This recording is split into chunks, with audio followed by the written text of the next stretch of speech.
من محله شاکال چرمین محله کې دا وخت موجودی ما او مالي دا وخت کوم دی دغه شیرونه خصوصي مسافر ته ډالې کوم شي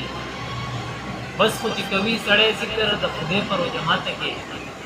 بس خو چې کوي سړی ذکر د خدای پر جماعت کې سنا سر آیات مرګې پر جماعت کې او ډیر ښه کوي سړی ذکر د خدای پر جماعت کې سنا سر آیات مرګې پر جماعت کې او ستا غونتی مغرور نه به هم ست او واورېدو رشید صاحب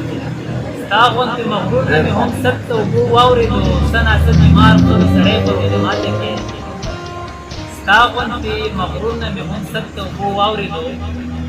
سنا سر بیمار پر سړی پر جماعت کې او شعر دې پکې چې یار دې اختر لا وعده دراتلو کړی دا یار دې اختر لا وعده دراتلو کړی دا ځکه وی چې دا جنۍ خواږه پرو و ډیر ښه لاسونو په